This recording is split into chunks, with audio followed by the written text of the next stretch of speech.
From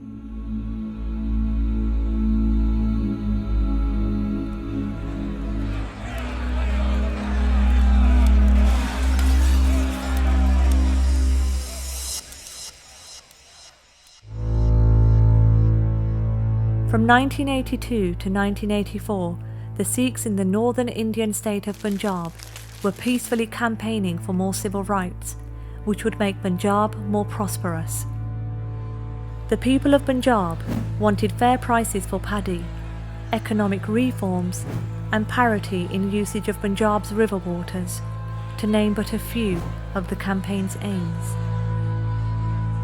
This civil rights campaign had mass support, and as reported by the New York Times, by May 1983, 100,000 people had courted arrest whilst protesting peacefully.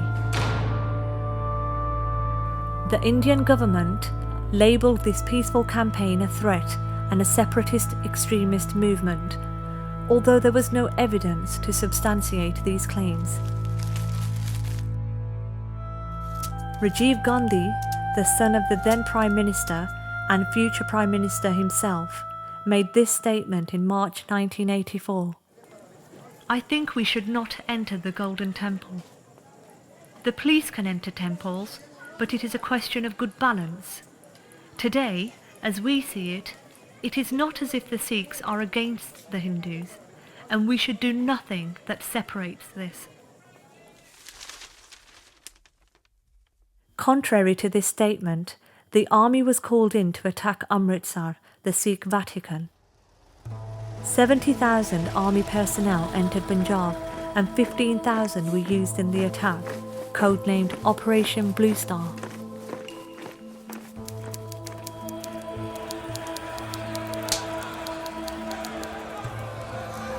Citizens for Democracy described the loss of lives in the following way.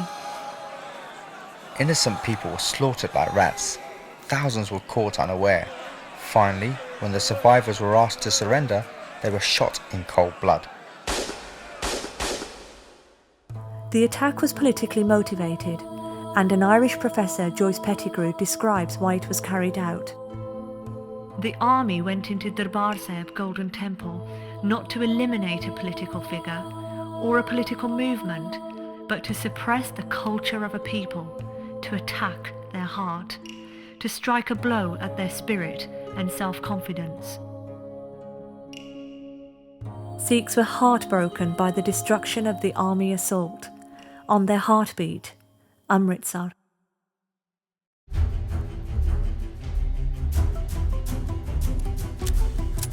On 31st of October 1984, Satwant Singh and Beyant Singh, who were Indira Gandhi's bodyguards, shot her at 9:30 a.m. She was rushed to the All India Institute of Medical Sciences but did not survive. By 2:30 p.m. on this fateful day, crowds outside the hospital started to chant, "Blood for blood," and "Sikhs are traitors." At 5:30 p.m, the President of India, Gyani Zail Singh, and his Sikh bodyguard arrived at the hospital. These two Sikhs of prominence immediately came under attack, as did other Sikhs in the vicinity.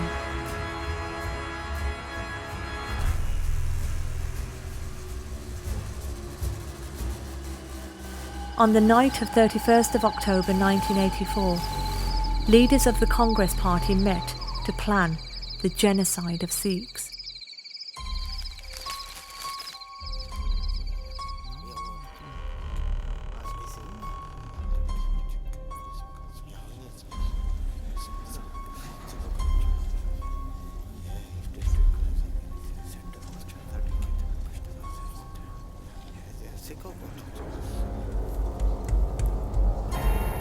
Sikhs were identified through school, voting and ration lists, which were distributed to systematically target only Sikhs. Congress Party workers distributed iron rods and bamboo sticks to mobs in Indrapuri, Delhi, for them to go and attack Sikhs. Assailants were paid cash and given endless supplies of liquor. The gathered mobs were then instructed to attack Sikhs, kill them, loot, and burn their properties. The mobs were rounded up, armed, and sent on their way to cause havoc. They were provided transport on Delhi buses. The police, fire service, and civil administration were all silent for 3 days. The worst hit areas were where the Congress Party were in control. More specifically, the cities with the most casualties were Delhi, Kanpur, and Bukhara. The Sikh Gurdwaras, the focal point of the Sikh communities, were purposely targeted. The Gurdwara offers free meals to any person who enters it, regardless of religion. Thus, the Gurdwara is a unique community asset and non-discriminatory in its functioning. Yet they were the first buildings to be attacked by the mobs. In Delhi alone, at least 180 Gurdwaras were attacked. The Sikh scriptures, which are revered as a living prophet, were defiled, urinated upon, and in some cases set alight with cigarettes. Sikhs are a martial race, and they keep arms, so in nearly all instances of violence where Sikhs were attacked, they tried to defend themselves. The police then intervened and disarmed the Sikhs, and after ensuring their safety, gave the mobs free rein to murder, rape, and loot the Sikhs. Women and girls were singled out for sexual molestation and rape. The worst affected area was the Logpuri in Delhi, where a widows' colony subsequently developed after at least 400 people were savagely murdered. Sikhs were also attacked on trains. In Delhi alone, trains were halted at least 46 times by mobs searching for Sikhs, and the railway protection did nothing to intervene. At least 179 corpses were recovered from the trains.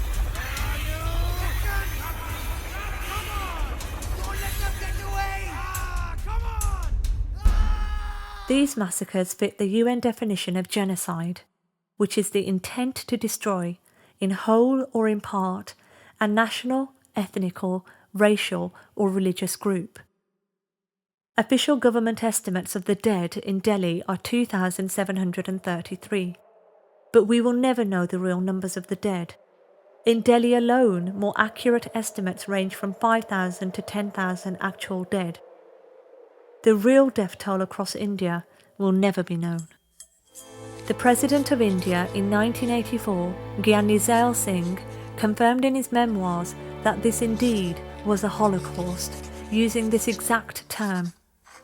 His memoirs reflect the depictions of this video of the events which took place between 1st November until 4th of November 1984. So what has happened in the 30 years since 1984 to seek justice for the dead and survivors? Leading figures of civil liberties have stood up continuously, fighting for justice, forcing successive governments to try and unravel the truth, and enforce the rule of law on those guilty of the crimes. 10 government commissions have been held to investigate the atrocities. Unfortunately, the commissions were more like omissions, leading to little justice or redress. There have been no convictions for rape, and only 13 people to date have been found guilty of murder.